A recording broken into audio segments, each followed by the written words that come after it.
again. This is Anu here from live from Edmonton and bringing a great leader, a women entrepreneur, a trained facilitator and ProSci change management practitioner.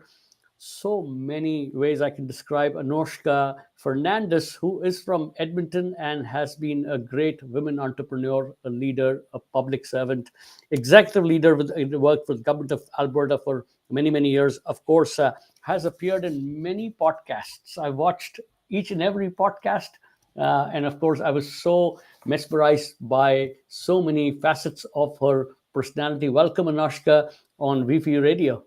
Thank you so much, Anu. Very nice to be here. I've been really looking at your profile.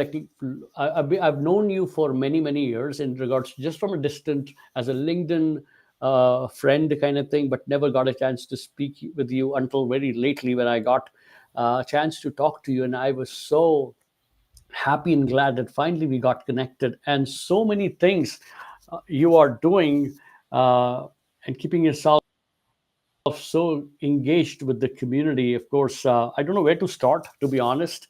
However, why don't I open the floor, give the floor to you to maybe talk to our audience, tell us something about your journey here, and then we'll get into so many multi-dimensional Anushka and talk about almost everything I want to talk about Yeah, today. awesome. Well, thank you so much, Anu. I'm really excited for the opportunity to be here. And it's funny your comment about how we were sort of connected at a distance and then just recently connected, especially as I've re entered the small business world in Edmonton. I have frequently described Edmonton as the world's biggest small town because I don't think it's 6 degrees of separation here. It might be 2 or 3 at most because Edmonton is a very nice sized city, but there are just so many ways that people connect through the business world and volunteering and cultural communities. So it's really quite neat that over the past little while, we've been able to uncover how many shared connections that we have and didn't even know it. So it really is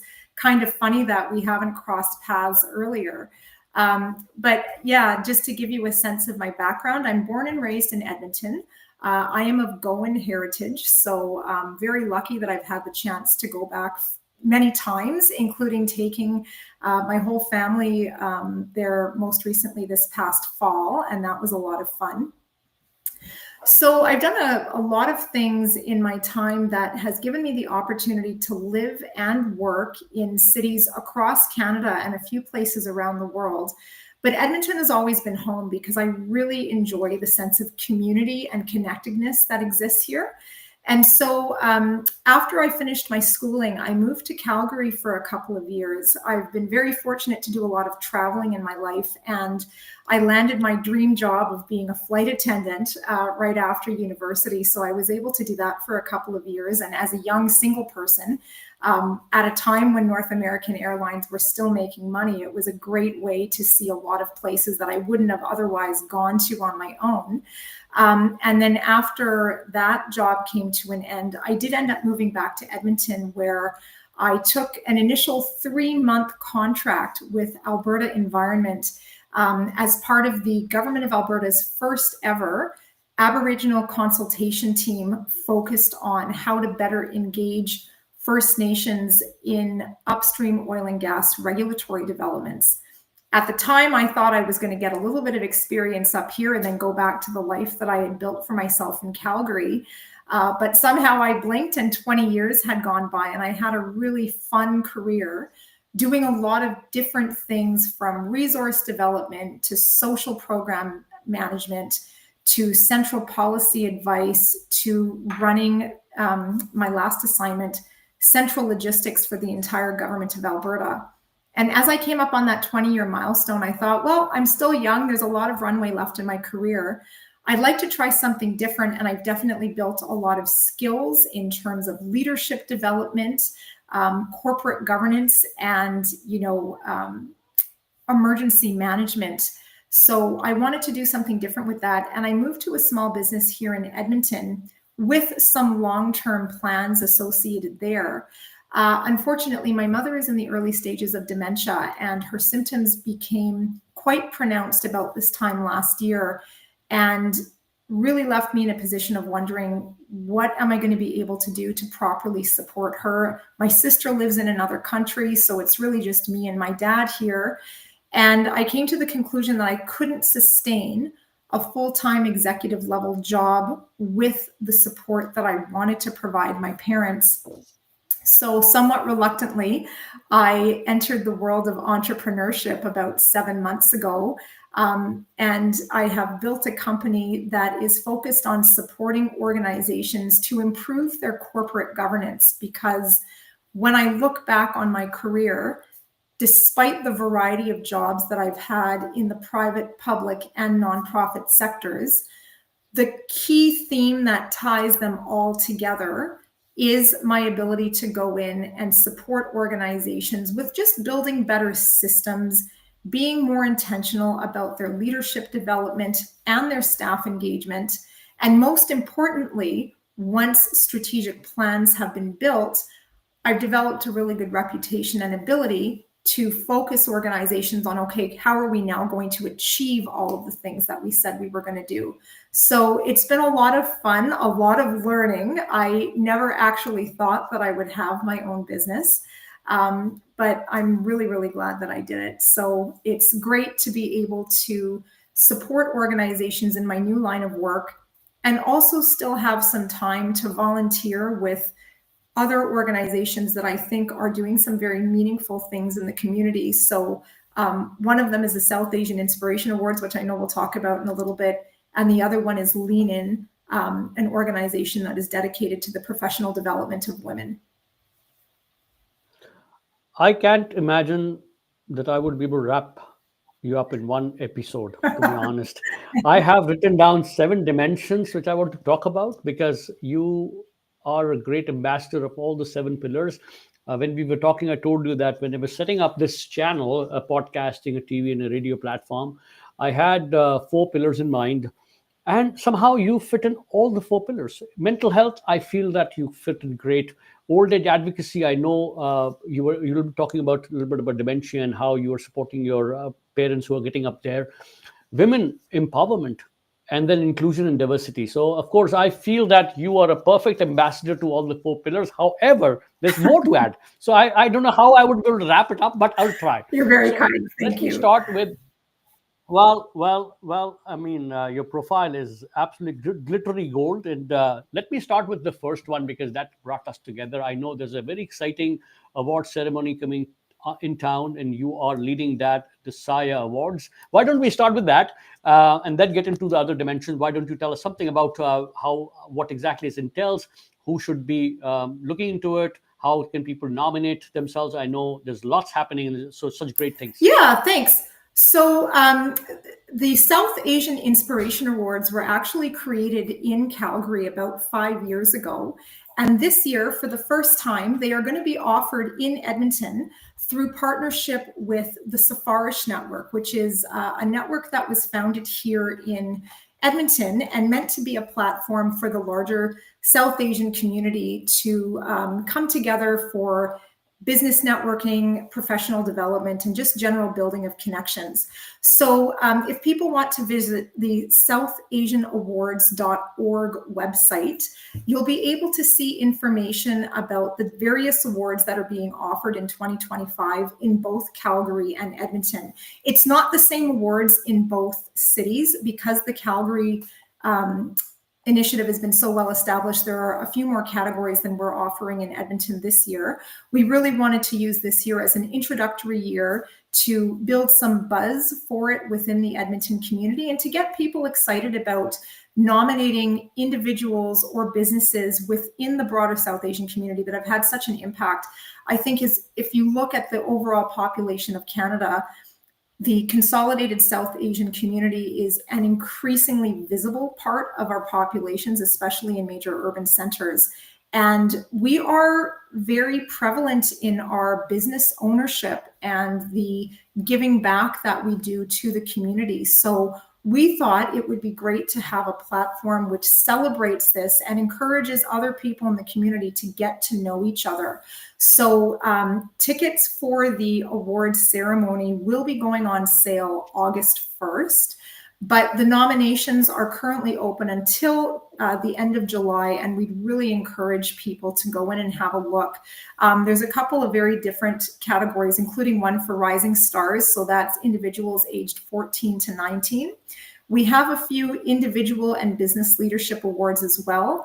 And then we've also kind of capping that off with a Lifetime Achievement Award for, some of the longer term, older members of our community that did so much to build up businesses and build up community in kind of that great immigration wave of the early 1970s and 80s. So really looking forward to people getting engaged with that. Certainly find me on LinkedIn. Anoushka Fernandez is my profile. Would be happy to take any questions that people have about how they work. I'm really excited that I'm going to be part of the adjudication committee that's going to decide the awards this year. So very excited about that, and really looking forward to seeing all of the great nominations that come in.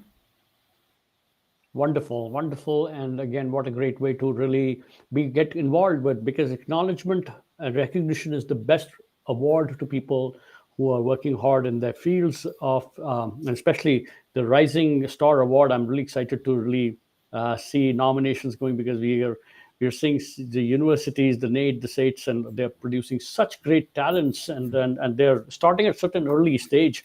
And I'm so happy to say that. I mean, I work with a couple of interns in my office as well who are so talented that I'm looking forward to really watching Sayas and the Rising Stars. So people who are watching, please watch for the upcoming Saya Awards ceremony coming up in partnership with Safarish.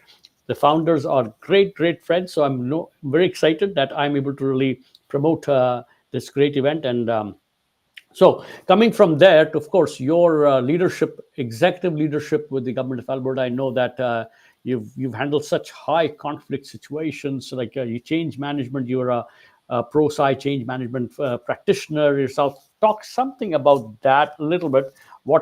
How you built your career from there and leading into your own consultancy. Yeah, thanks for that question. I think, especially now that I've completed that portion of my career and I'm still involved in a couple of different mentorship programs, I am really appreciating how important mentors were to the development of my career within the Alberta Public Service. It's a large organization. It's over 20,000 people. And when I first came into it, I was at a very junior unionized position. I sort of arrived there by accident. It was on a very short-term basis, and I didn't really have a plan for what I was going to do. I was still in my 20s, and up to that point, most of the jobs that I had kind of come to me by accident, just sort of right place, right time sort of a thing. And I hadn't really been intentional about thinking about what should a career path look like? What are the skills that I really want to acquire? And I'm very lucky that at the time I started with the government, Alberta Environment was very focused on leadership development. I think for the 10 years and maybe longer than that period of time before I started, it was a department that was run almost entirely by engineers. So there was a bit of an unwritten rule that if you weren't an engineer, you weren't going to progress into management or senior management. And the deputy minister that I worked for at the time, who ended up going on to lead the Alberta Public Service completely, he was a very big proponent of subject matter expertise is very important when you're on the front line. But the higher up you go in an organization, the more you need to focus on how do you work with people? How do you inspire them? How do you motivate them? How do you recognize them? How do you get their best work?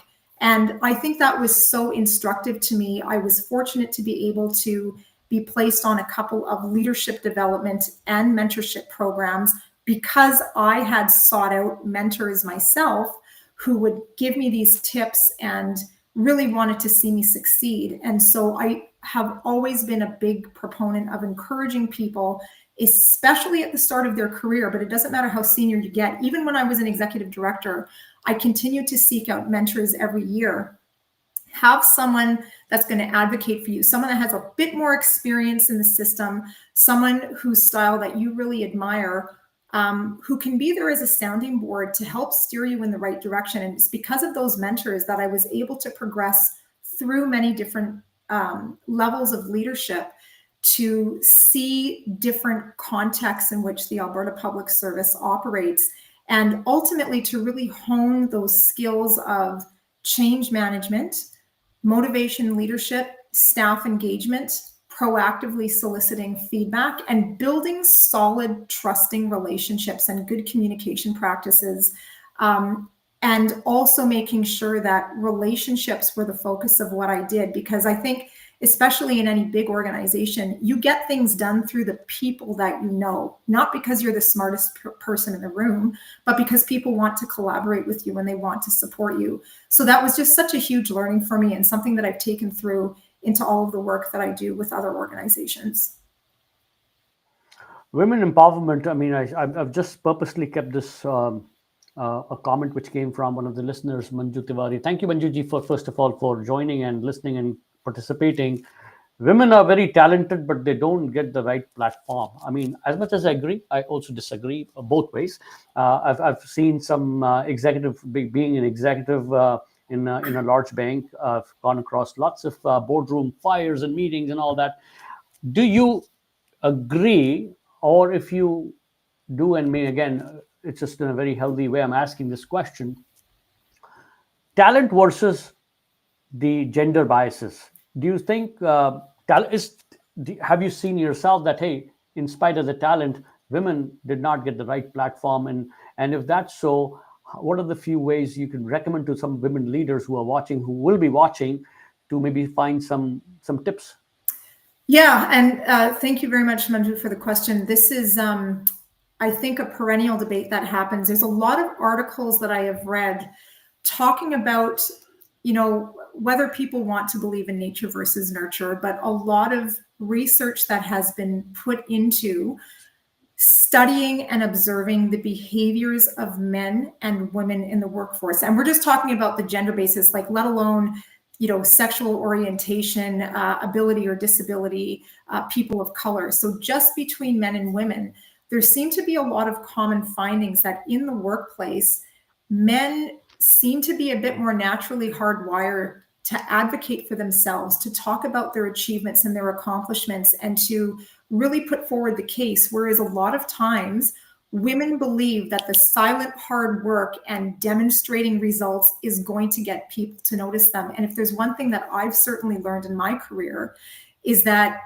good work often goes unnoticed, and you do need to be your own advocate. You do need to develop the skill of bragging about yourself, talking about your achievements. I will even observe that as a hiring manager for so many years, whenever I would interview people, it was always interesting that more often than not, men would be talking about, I did this, I did that, this is what I achieved.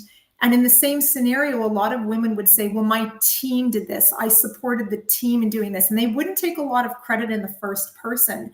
And so in my own mentorship work with especially younger women, it's a difference that I've consciously pointed out and said to them. It feels uncomfortable at first, because I think a lot of us have been raised to, be polite, don't take up a lot of space, don't be overly aggressive. But it is a skill that we need to learn how to do and how to be comfortable with. And if I may, this is a great segue for me to talk about the work that I'm doing with Lean in Canada. So if people want to visit leanincanada.com, I am one of the vice presidents for the new Edmonton chapter that has been set up. And what we are trying to do is build small communities called circles for women to be part of, and to meet with each other across sectors, across different age brackets, and really learn those skills, learn how to advocate for themselves, learn how to make their own plans, and learn how to be more successful. Because a lot of these behaviors are learned. And for many of us, and I'll just speak right now as, being someone from the South Asian community, there are a lot of cultural stereotypes that we're raised with, maybe not directly by our parents, but maybe as part of the larger community of, don't be so loud, don't take up too much space, make sure you leave room for the boys, that kind of a thing. So these are skills that we need to learn, but once we're conscious of them, they're definitely things that we can practice and then put to use for our own benefit. So you're a women entrepreneur. I heard you just started your own consultancy 8 months ago. Any tips I've got a few questions on that, but I'll start with any tips to women entrepreneurs who are kind of struggling or who's thinking on the edge or the fence whether I should, can I just do it on my own, or just working is right now. So working for an employer, working for your versus yourself, and for the women entrepreneurs, any messages? Oh, that's a really hard one because everybody's situation is so different. So I will share my own experience that my husband and I have been together for a very long time. I am definitely the risk taker in the relationship, and he's the person that likes to play things very safe. So it was quite a long discussion over several months between the two of us of, is this something that we think is right? We've got two small children. And so you're always thinking about, how are you going to make sure that all of the bills get paid? Are we going to have stability financially? And so we have done a lot of very hard work over the 15 years that we have been together to get to a place where, I think somewhat reluctantly, but I mean, he has been very supportive. He did say, okay, take the plunge, let's do it. Let's give it about a year and then reassess and see where we are in December. So it's an absolutely terrifying decision to make. I'm not going to lie. This is not a path I ever thought I was going to come to. And really, it was driven almost entirely by the state of my mom's health. So it's not a dream that I had been harboring for a long time. It was one of those things where circumstances sort of presented this to me as a viable option. And I went, okay, I'm going to jump right in. The one thing that I will say almost immediately, I found it really important, and this is again where relationships and networks come into play so importantly. I proactively reached out to people that I knew through LinkedIn or through other people who had started businesses. And I was specifically looking for other women entrepreneurs who had started a company as kind of the phase 2 or phase 3 of their career. Not someone who had been doing this from their early 20s, but someone that was coming to entrepreneurship for the first time in their middle age. And creating a support group for myself, because I think social media is really great in the way that it's really democratized the flow of information. But one of the negative aspects of it, especially when you look at LinkedIn or Instagram, is that we only want to project our successes and our best possible days. Nobody ever talks about the failures or the hard days or the nights that you cry yourself to sleep because you go, oh my God, what have I done? Is this actually going to work? We don't talk about that very openly on broad public platforms. So if you can find a small circle of like-minded people that you can have those closed door discussions with, that's incredibly important. And so just back to Lean In, we're planning to launch a few circles this fall. And one of the ones that I will be running is for women entrepreneurs with experience of less than 3 or 5 years, just to really get that starter's journey and build a community of support and learning for people that are in the same situation. Because I think often we think we need to do these things on our own, but we really are stronger when we can build relationships with other people, learn from them, support each other, and get through some of the more difficult times. As an entrepreneur, you've been an executive leader and now an entrepreneur. If I had to ask you to pick one attribute over the other, capital versus corporate governance, which one do you think is for an organization? Like working capital versus corporate governance? Mm-hmm. Obviously, I'm going to say governance, but I think in truth, if you're not organized in a way to give your funding partners confidence, the capital is not going to come.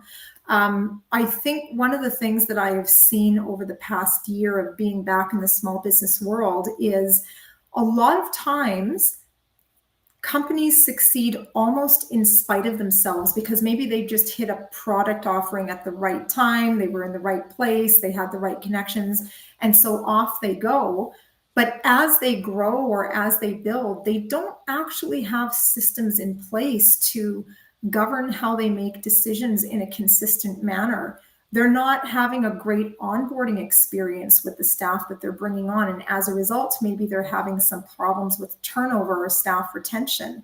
Maybe they're not building relationships with their clients in a way that encourages loyalty or repeated business. I do a lot of work in the nonprofit sector, and one of the themes that has been emerging lately is this concept that people ask donors for money, they promptly ignore them, and then they go back a year later. There's no progress being built. There's no thought of what that total donor life cycle looks like. And similarly with small businesses, if you've got funding partners or VC partners, you need to think about, how are you keeping people informed? How are you properly telling your story? How are you managing your books for complete transparency with them, so that you're building the confidence that not only do you have a really unique product offering or a great sales team, but that you've actually got systems in place to sustain continued growth.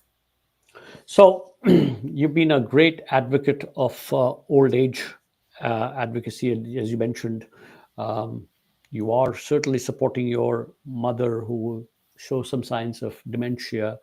Uh, Old age advocacy is one of the very important pillars for VFU, and I want you to maybe take some time to talk about your experience, and for people who are getting up there or about to experience the same challenges, as much as it's the time to give back. To be honest, I mean, all life we take so much from our parents who prepare us, work so hard to prepare us with every tool they can, and then of course, I mean, hard truth is that they would also, everyone is aging, and dementia, of course, is getting so common. So why don't we hear something from you as a when you're experiencing it the first hand, maybe something as an advocate on the old age. Yeah, for sure. And I think dementia is, not to sound overly dramatic, but when you look at the projections that even Statistics Canada have done and the Alzheimer's Society of Canada have done, I think dementia is sort of the next looming epidemic within Canada because of our aging population, and because science just has not been able to determine why so many people are now being affected. But some of the projections for numbers of seniors that are going to be affected are quite scary when you look at the next 20 years. And so one of the things that I really want to do is bring awareness to the disease itself, because even up until about 2 years ago, I didn't have a really good understanding of what it was. I think there were a lot of very stereotypical portrayals of it in popular culture. It's not really a disease that we talked about, say, as much as cancer. And so people don't understand what it is. And I know that even in my own family, my mother is the most highly educated member of our family. She used to teach university. And so when you see people start to struggle with some more basic tasks, it's very difficult to process. And certainly when my father first made some observations that, I think mom is starting to lose her memory, I went straight into denial. I didn't want to believe it. I thought he was exaggerating. And when I look back now, I realize that I wasted about 6 months in getting her to a doctor to get properly assessed, to get booked in for the relevant scans that needed to be done, to get a diagnosis. And if there's anything that we've learned over the past 20 years of increasing research, is that early diagnosis and treatment through some early intervention can have such hugely positive impacts on the patient. So, we need to accept that this disease is coming. We need to be aware of what it looks like at the start. And we need to get our parents or our other loved ones in for the diagnostic tests as early as possible, so that if a diagnosis is confirmed, we can start to access the various resources that are out there. I know that especially within the South Asian community, we don't like to talk about things that aren't perfect, especially, immigrant families that have come to Canada. We want everyone to have the great jobs. We don't want to talk about disability in any form. And in certain religious or cultural subgroups, there are still a lot of very harmful myths or stereotypes that exist about, for example, this disease is a manifestation of karma coming back because you didn't live your life in a proper way, or you did something wrong with your diet or anything else. And certainly there are those physiological risk factors. But in the case of my mother, None of them apply. She's in incredible physical health. She learned Portuguese in her 40s. She's an avid musician and continues to play the piano and sing quite a bit. So all of the things that you're supposed to do to reduce your risk factors, she did her whole life, and the disease still came to her. So I think the more we talk about it, especially in our community, the more open we are with it, the more that we let go of feelings of guilt or shame, the better we're going to be positioned to help these folks get the medical attention that they need, and allow families to access the caregiving supports that they need. Because, you talked about mental health a bit earlier. Not only is dementia going to affect the patients that are projected to have this disease, but it's a very difficult disease to manage as a family member when you see someone change so much. And so when you think about the potential mental health or even, addiction issues that may come to those who are in a position of caregiving, we really need to be aware of that. No, I totally hear you. And again, 100% in agreement with accept, embrace, and respect. So, of course, all the three apply as we are aging. We are aging fast enough. And again, as much as we strive all through our lives to maintain a very healthy lifestyle by practicing all the hobbies, and some are unfortunate to get hit more than the others.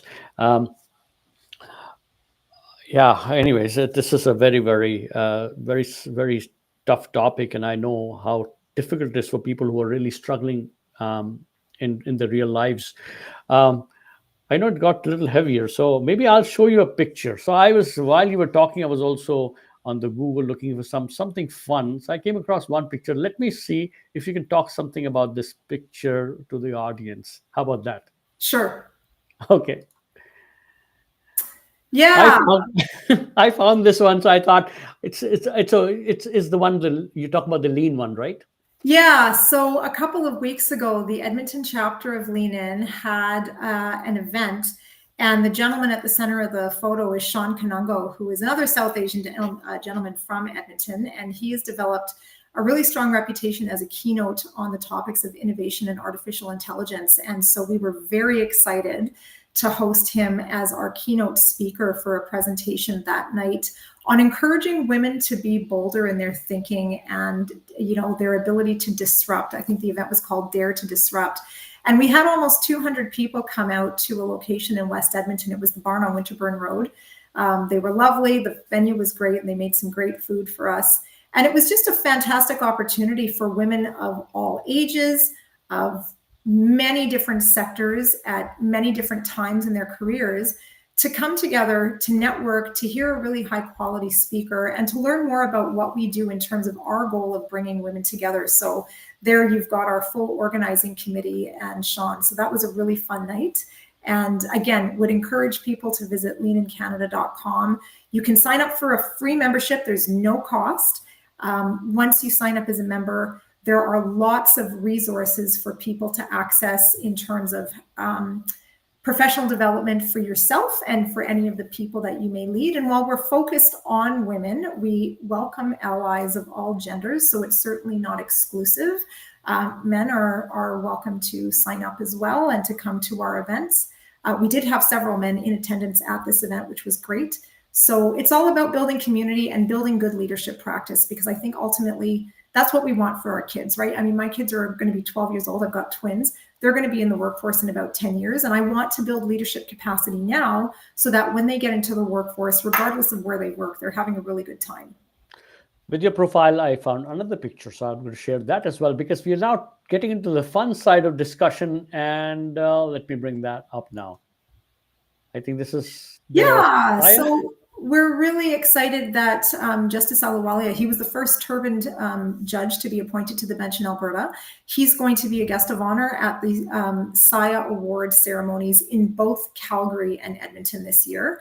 So we're very excited for his participation. And again, just really encourage people to visit southasianawards.org to check out the categories for Edmonton and Calgary Awards, and to please consider nominating someone in those categories, or share the information with your networks as well.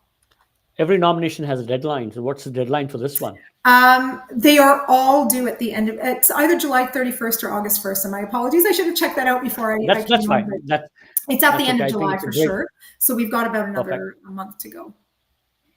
Perfect, perfect. And before we end, I would like to maybe bring the fun side of you. What keeps you busy on the fun side? Any hobby? Any so music, food? What type? What would you prefer over one over the other? Well, I have boy girl twins who are 12 years old. So I am a part time professional chauffeur, driving them all over the place to their various activities.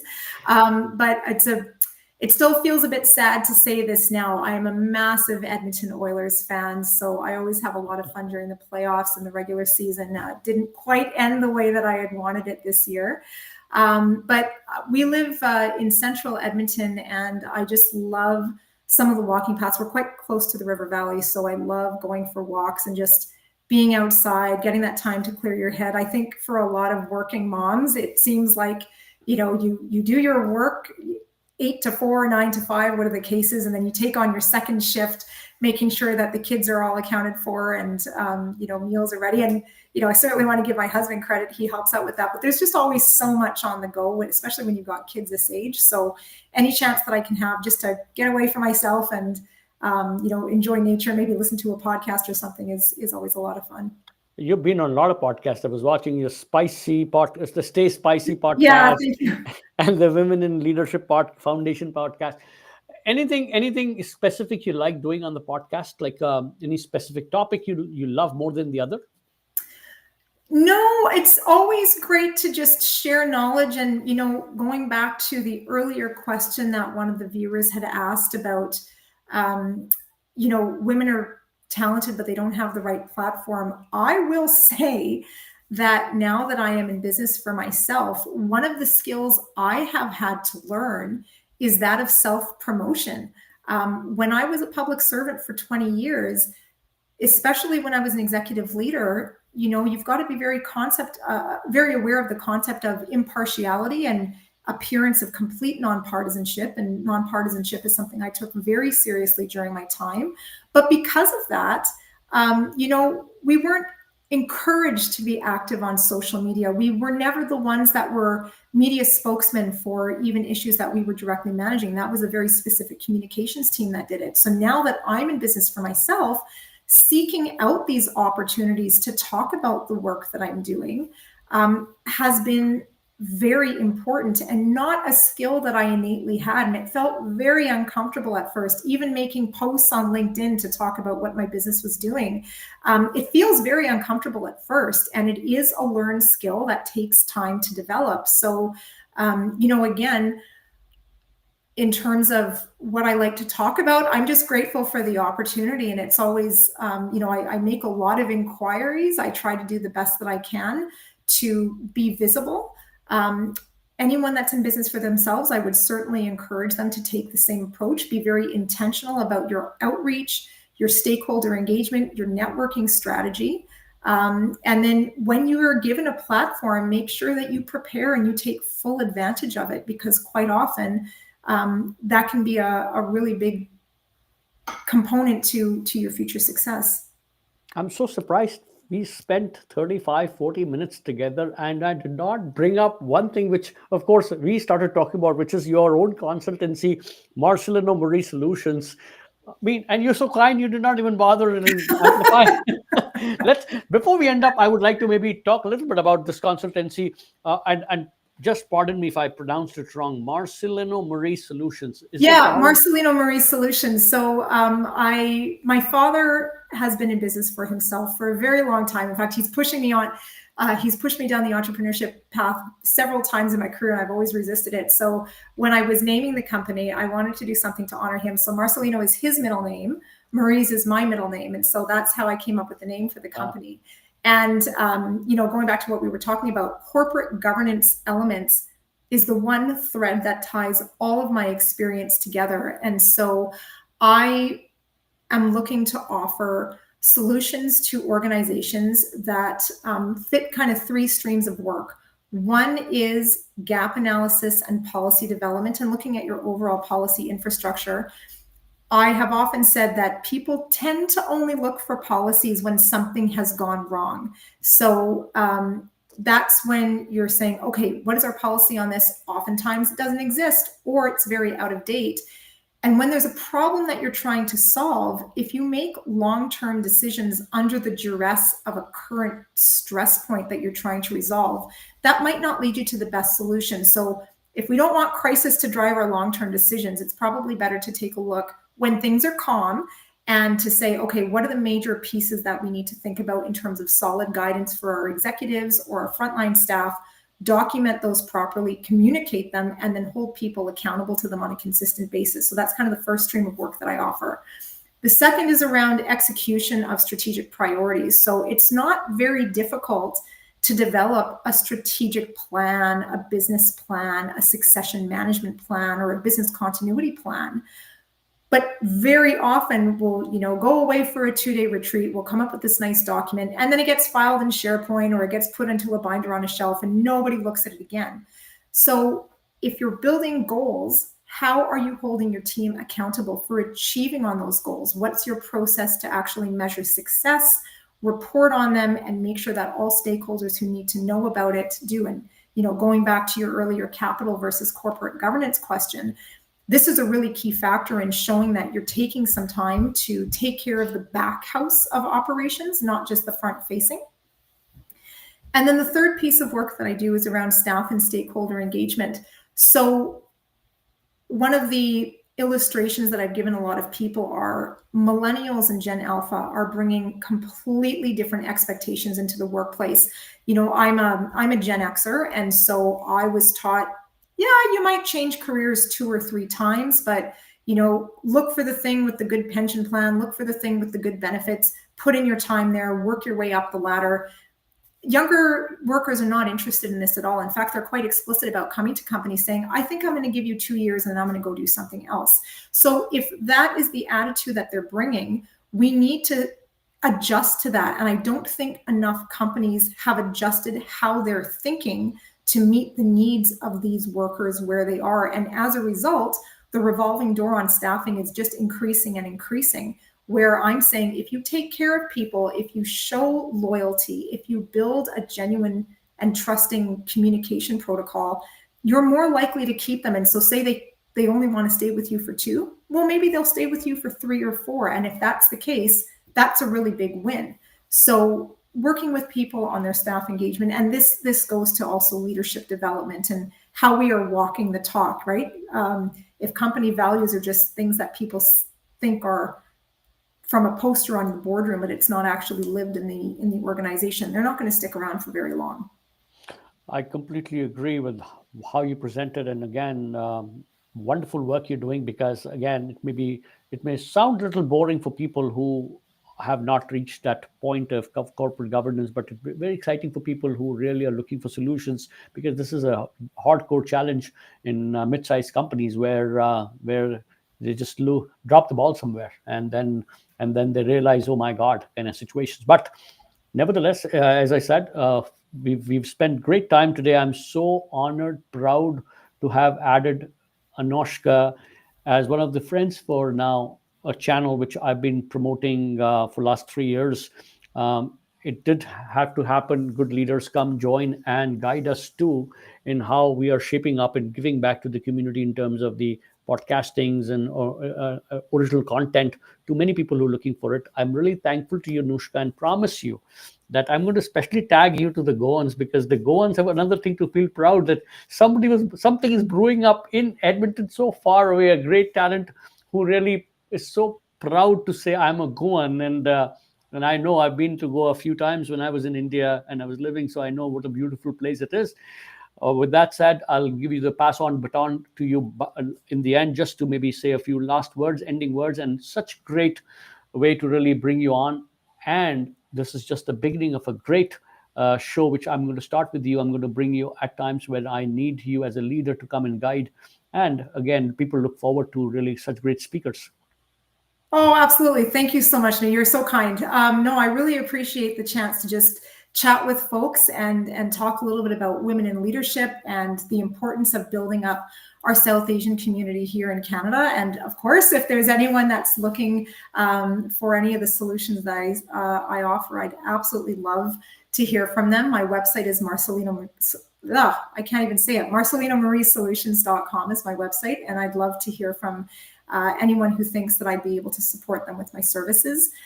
Just really grateful for this opportunity. If there are any women listening that are interested in improving their own professional development capacities, please have a look at our Lean In website, and would love to connect with you that way as well. So thank you so much. The many people, just not women, men as well, who are looking forward to listening to some great leaders, especially local. So Edmontonians, as you know, there's so much great work is going in the city right now, and Yeah. sometimes the left does not know what the right is doing, and this is how people start now networking in the right space and finding the right leaders, right mentors as well. I'm so grateful we got connected. I'm so grateful that you accepted in a very short time, and now I promise back that I would continuously uh, pick you up for small little thing here and there, which can add back, give back to the community, and also see opportunities to bring you back on the channel. I really thank you and have a Awesome. great weekend. Thank you. Happy weekend to everyone out there too. Thank you.